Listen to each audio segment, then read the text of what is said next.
everyone, welcome to Homeschool. So in the previous video, we have completed various types of tissues, isn't it? Permanent tissues or meristematic tissues. Under the permanent tissues, again, simple permanent tissues and the complex permanent tissues. So we have seen various types of tissues or the cells which are being involved in it. So now in today's class, we will take up the tissue systems.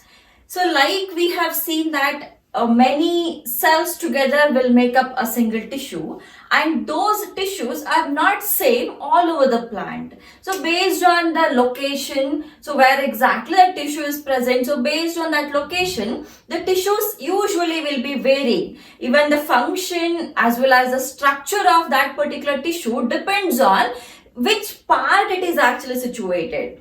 Okay, so the structure and the function of a particular tissue. For example, let's take, we'll take an example of xylem tissue or a phloem tissue, or we'll take a parenchyma tissue. No, not parenchyma, xylem only we'll take. So the structure and the function of the xylem mainly depends on in which part of the plant it is being located. So based on its location, its structure and its function is being designed. So if we are seeing an uppermost layer of the plant, so we cannot expect any xylem on the uppermost layer of the plant. For example, let's imagine we just have one tissue called as an XYZ patch of a tissue. Okay, and then we have another patch of a tissue, ABC patch of a tissue. So this is one tissue and this is one tissue.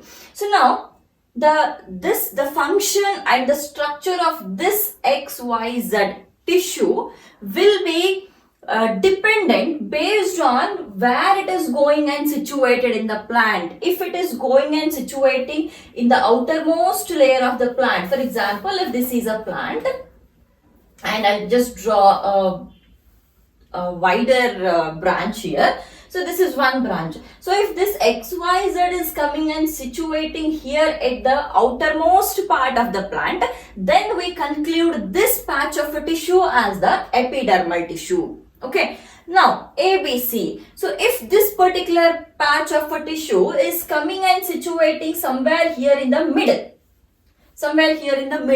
then based on the other details, then we will conclude this as either the xylem tissue or the phloem tissue. Let's imagine we have one more patch of tissue, MNO.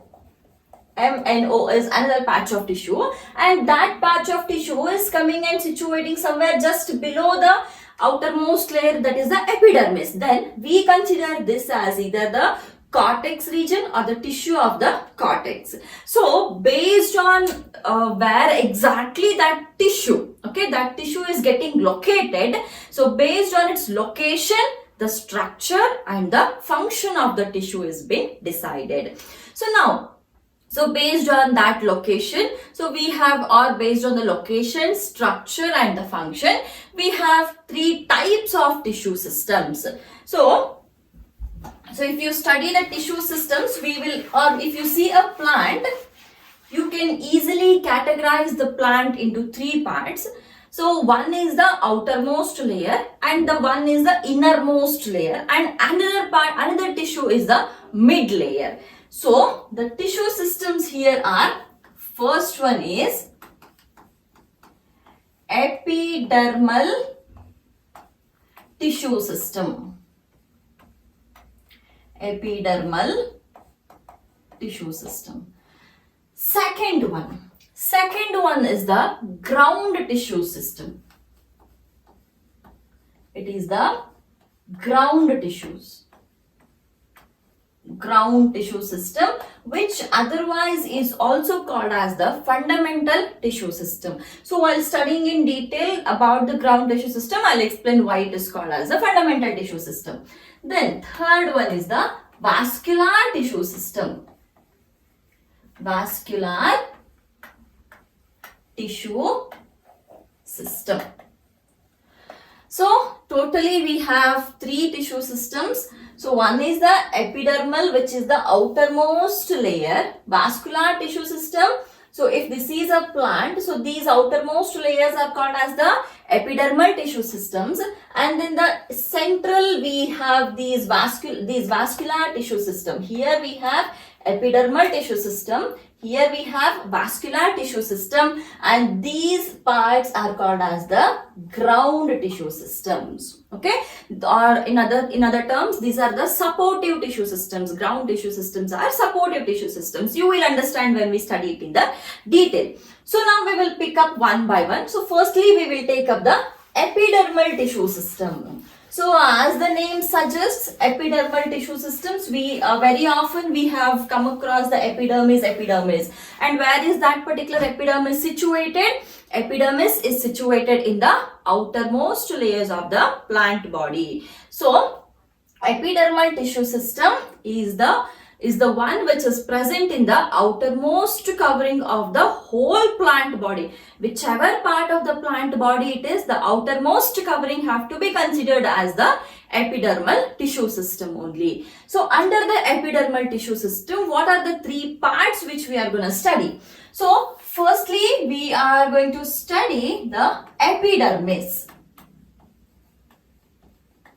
Epidermis is the first part which we are going to study under the epidermal tissue system. So after that,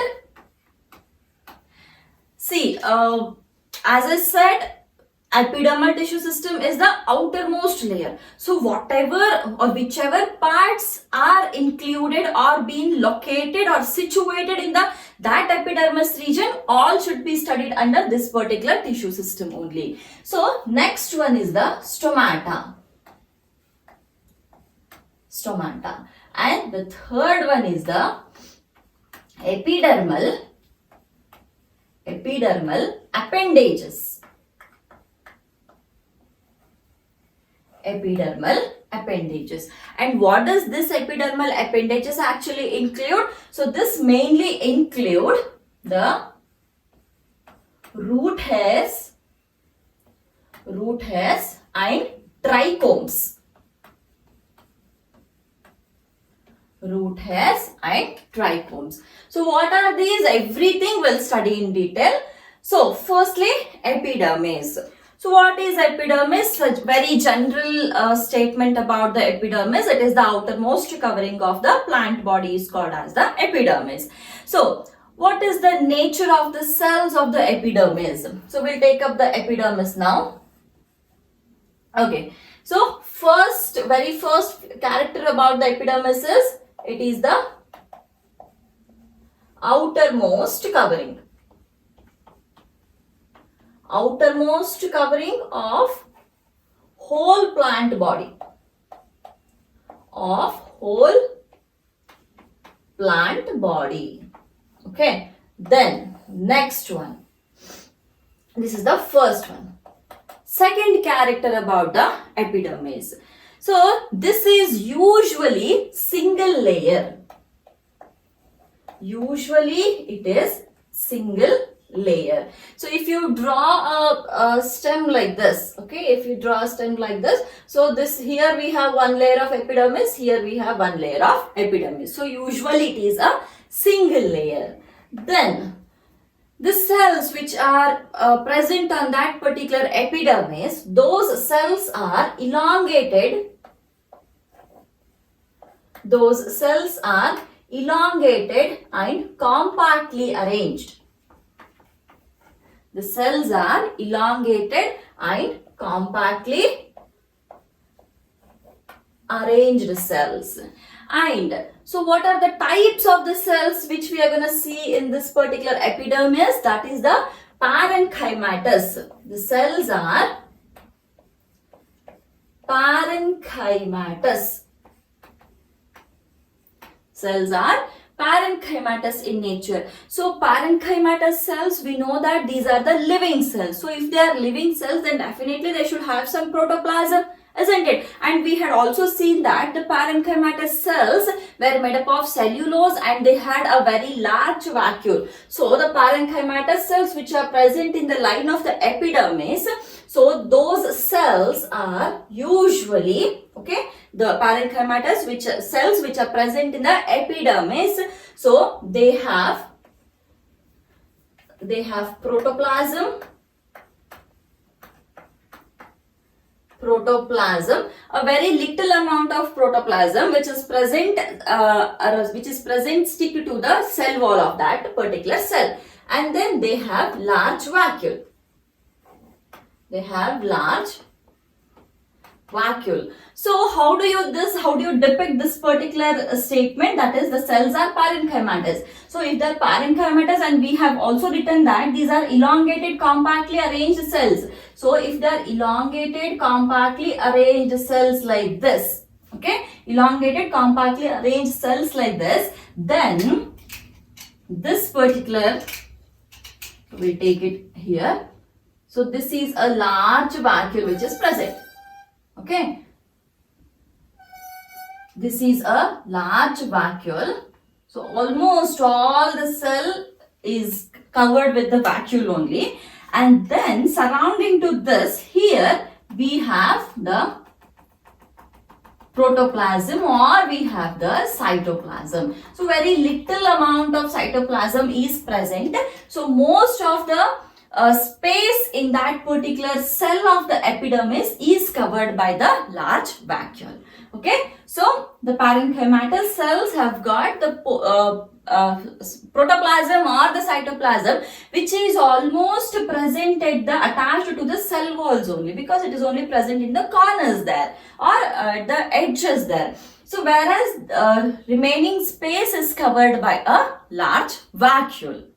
Another important feature about the epidermis is epidermis or the layer of the epidermis, it is usually a continuous layer. It is a continuous layer. It means that, so if we draw a epidermis here, so if this is the outermost layer, then we usually draw the epidermis like this. Just a rough diagram. Anyways, a neat diagram of epidermis with all other parts we will be studying in the coming videos there. So here, so we have large vacuole like this. In every cell we have large vacuole, and surrounding the vacuole we have cytoplasm or protoplasm. So or like more preferably you can take it as cytoplasm only. So we'll write it as cytoplasm only, better. It is easy to remember also. Okay. So here all we have cytoplasm which is attached here to the cell walls now. Okay. So this is how it is being arranged, and there are no breaks here. It is a continuous layer without any breakages. So if it has to break, if it has to have any other parts, then it will be having the stomata or the space from where the epidermal appendages will origin. Okay. So otherwise it is a continuous proper layer. Fine. So that is one particular important feature about the epidermis. Then another very important feature about the epidermis is, so surrounding the epidermis, okay, around the epidermis there is one thick waxy layer. Thick waxy layer which is around the epidermis. Thick waxy layer around the epidermis which is called as the cuticle. And this cuticle is absent in roots. I'll tell you why. See, if this is the epidermis now, so here above the epidermis we have one more waxy layer. This thick waxy layer is called as the cuticle. So why the cuticle is present? So all other parts of the plants except the roots, okay, the roots are below the soil, and what is the job of the roots? It is to absorb the water mainly.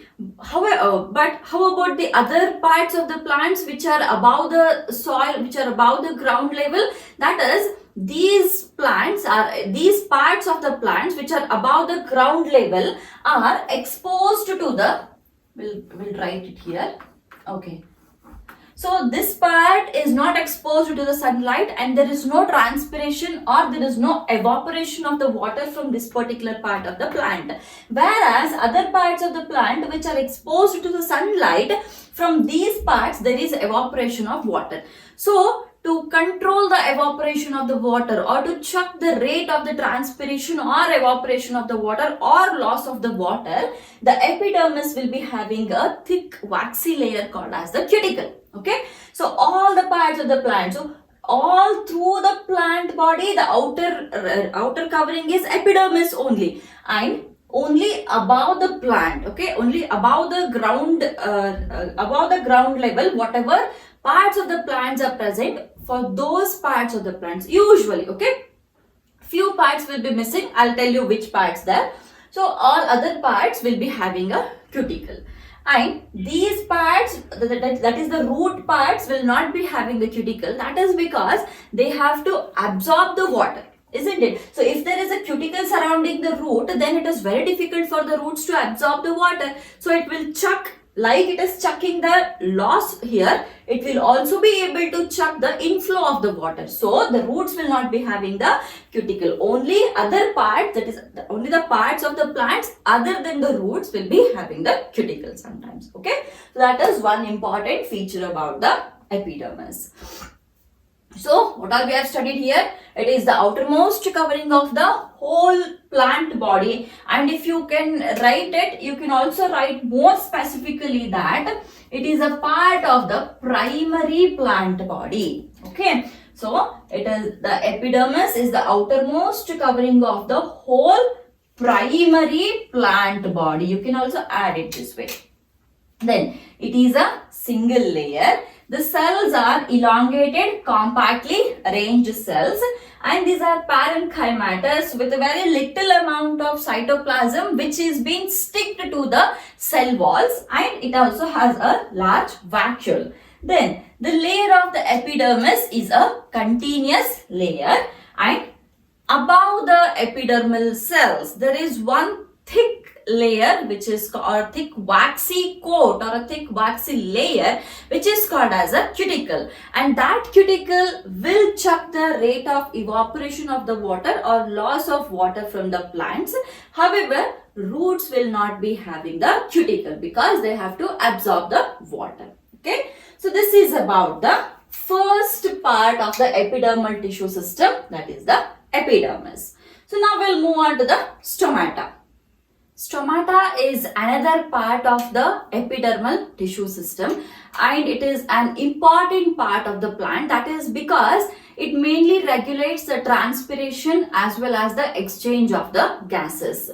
So where exactly the stomata are present? The stomata, these are present on the epidermis of the leaves.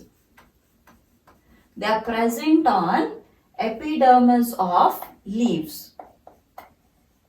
See, epidermis is present all over the plant body. That is, it is present on the stem, it is present on the leaves, it is present on the root, everywhere it is present. But where are the stomata are present? Stomata are present only on the epidermis of the leaves, but not any other parts of the epidermis. Okay, only on the epidermis of the leaves the stomata are being present. Then what is the function of these particular stomata? So that is mainly to regulate the transpiration and the exchange of the gases. Regulate. They mainly regulate transpiration. Transpiration, we know what is transpiration. Transpiration is the loss of water through the stomata is called as the transpiration, and exchange of gases. Exchange of gases.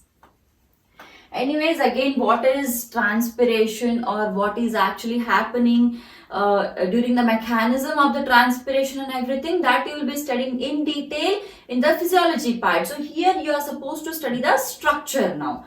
So if you see the structure of a stomata, so how does that look like? So it mainly consists of two bean-shaped The structure, okay, we are speaking about the structure here. It mainly consists of two bean-shaped guard cells.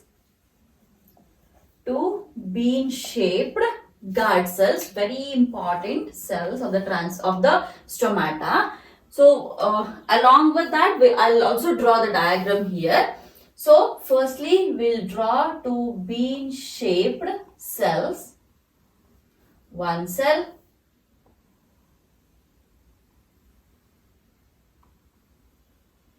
okay.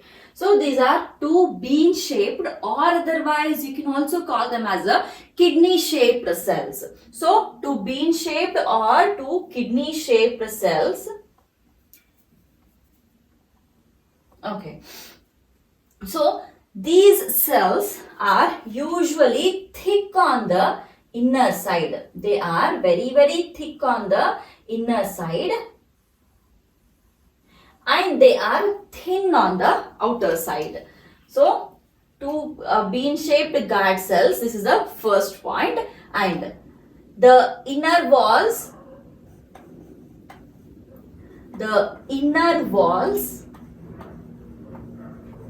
are thick.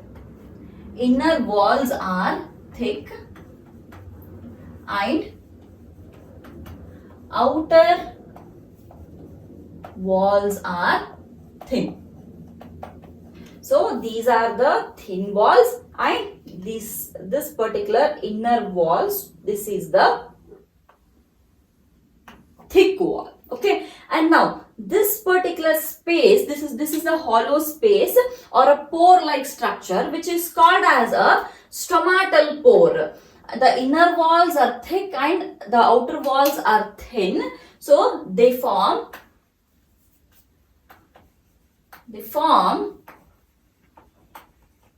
a stomatal pore. They form a stomatal pore in between the guard cells. In between the guard cells. So now this is the guard cell. This is the guard cell. This is the stomatal pore.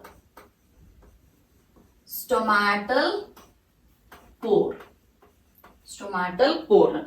Now, another important type of cells which we are able to see here surrounding this apparatus is surrounding the guard cells. Okay, surrounding the guard cells, some epidermal cells, since it is present on the layer of the epidermis, definitely all the cells which are surrounding the stomata will be the epidermis only. So few epidermal cells, few specialized few epidermal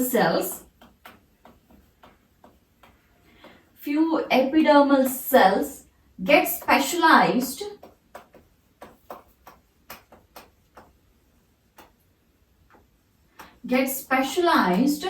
to change into subsidiary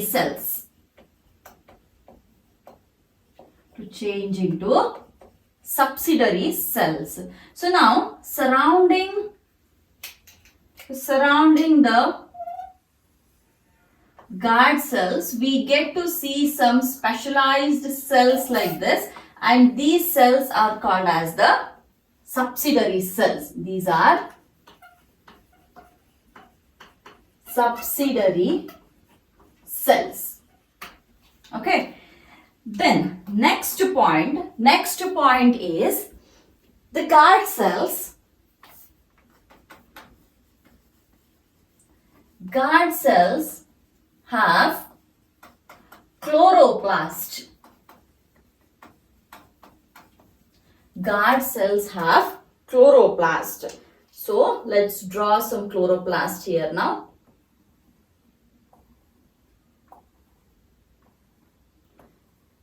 These are the chloroplast, and if the chloroplasts are present, then definitely it means that the guard cells will undergo the photosynthesis, isn't it? Wherever the chloroplast is present, definitely photosynthesis will be taking place. So guard cells will undergo photosynthesis. Why it is undergoing photosynthesis, what is the mechanism, those details we'll study it in the physiology parts. Fine. So now the guard cells have got the chloroplast. So surrounding these subsidiary cells, we again get to see some big epidermal cells like this. Okay, so these cells are the epidermal cells. These are epidermal cells. So if you look into the structure of the stomata, then the stomata mainly have got two bean-shaped or kidney-shaped guard cells, and these guard cells have got inner thick walls, that is towards the stomatal pore they have got the thick walls, and away from the stomatal pore they have the thin walls. So outside thin walls, inside they have got the thick walls. Then the inner hollow is called as the stomatal pore. The guard cells have got the chloroplast, hence they also participate in the photosynthesis. And surrounding the guard cells, it is like they call it as in the vicinity of the guard cells. Vicinity is surrounding. So surrounding the guard cells, few epidermal cells, they become specialized to form the subsidiary cells. So these cells are the subsidiary cells, and surrounding the subsidiary cells we naturally have the epidermal cells, because the stomata are present, they themselves are present in the epidermis of the leaves. So surrounding the subsidiary cells we have all epidermal cells. So this is about the structure of the stomata.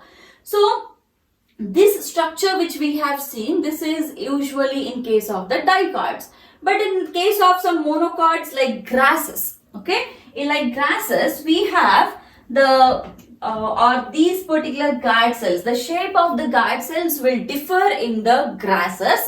So I will just wipe this part. So here the shape of the guard cell is usually dumbbell shaped. So instead of the bean shaped or the kidney shaped, the structures here are the dumbbell shaped like this. And then again surrounding this we have these, but these are the guard cells here, and we have chloroplast here in the guard cells, and surrounding the guard cells we also have the subsidiary cells like this. So all those things are similar, only the shape of the guard cells will be different. So here again this is the guard cells, subsidiary cells. So surrounding the subsidiary cells we again have the epidermal cells like this. This is a stomatal pore and everything. So all those details are same. Only thing is here the shape of the guard cell is different. So we have dumbbell shaped. Okay.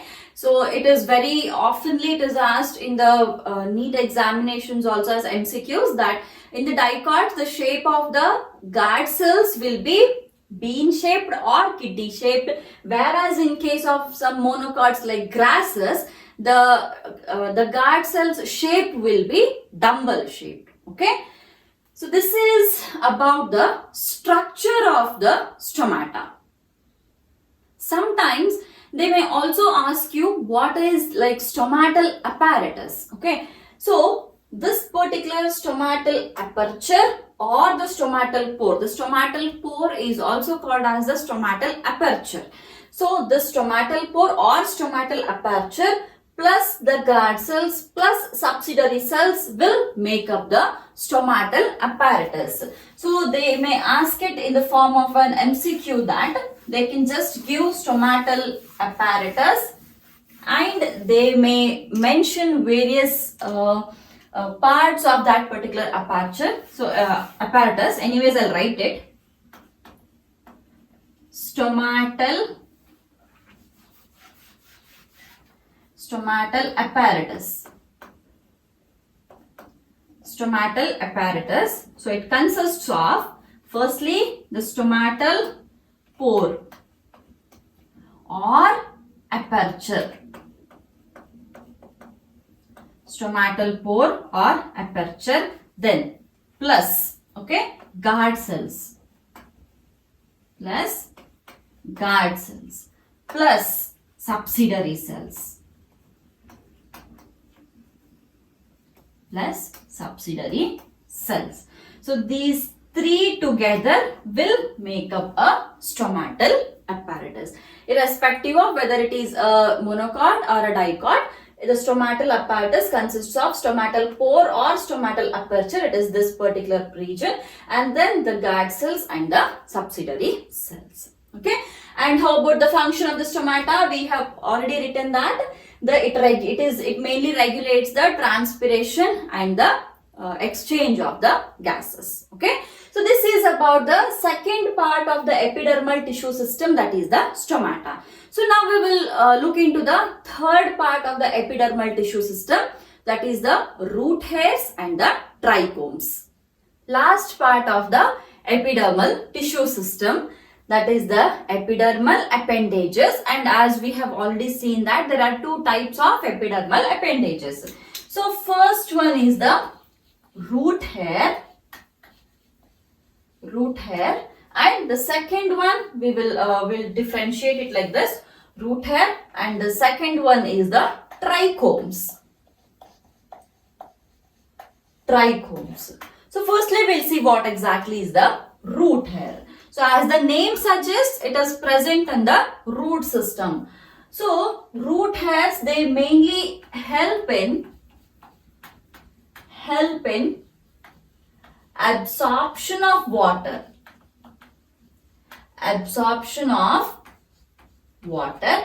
And very important difference between the root hair and the trichome is they are unicellular.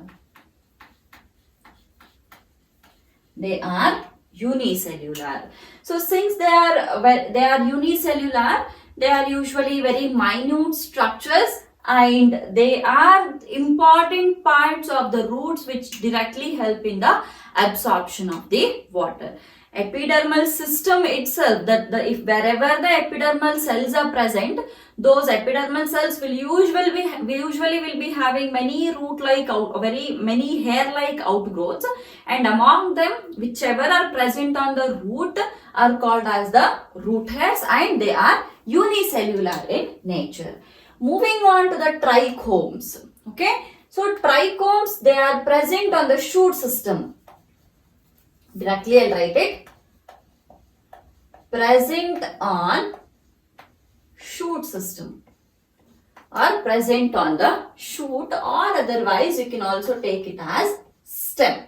Okay, and like they are unicellular here, trichomes might be multicellular, and they may also be soft, and sometimes they may be stiff also. Stiffy. And they might be branched. Or they might be unbranched. Okay. So firstly, they are present on the shoot system, or they are present on the stems, and then they are multicellular in nature, and they might be soft or stiffy, or they might be branched or unbranched. Then, so what is the function of the trichomes? So we have already seen that loss of water definitely will take place from the leaves, that is from the stomata, isn't it? But apart from the stomata, there are certain pore-like structures which are present all over the plant above the ground, that is on the stem, branches, and everywhere. Some small pore-like structures are also present, and through that also the loss of water will be taking place. But however, 95 to 98% of the loss of water is taking place from the stomata only. But some very minute part of the water loss is also happening from the stem, as well as other parts of the plant. So since the trichomes are the hair-like outgrowths which are present on the stem, they are mainly helping in checking the loss of water or in preventing the loss of water. Okay, so the function of the trichome is to prevent the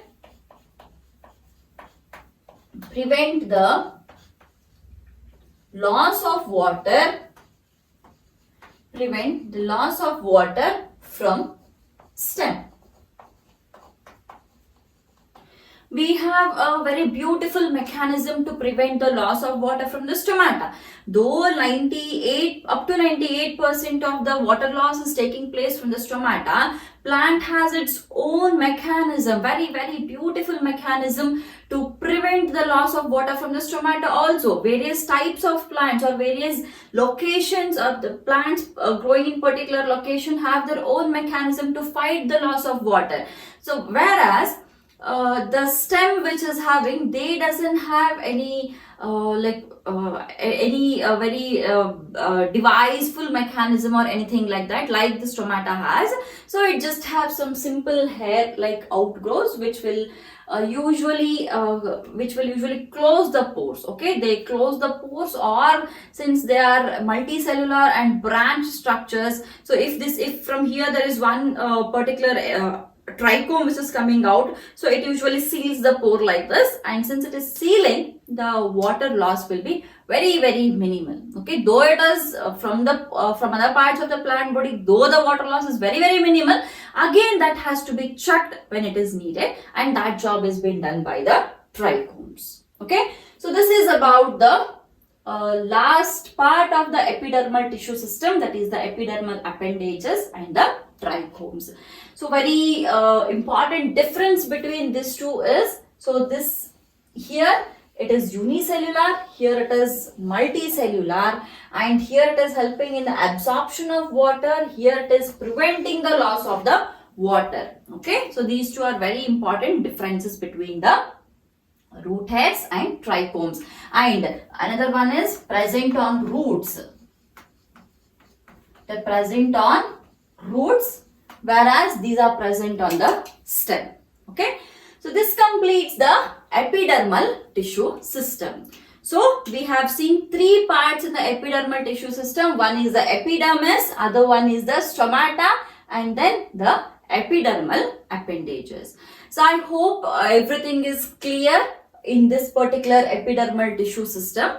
So in the next video, we will come up with the ground tissue system, and then the last one, that is the vascular tissue system. Ground tissue system, rather than studying it in the tissue system, we will be studying it when we study the root, stem and leaves separately. So there only we will be studying major parts of the ground tissue system. But anyways, I'll just introduce what is a ground tissue system, as well as we'll study the details of the vascular tissue system in the next video. Okay, I'll see you guys in the next video. Until then, keep watching the videos.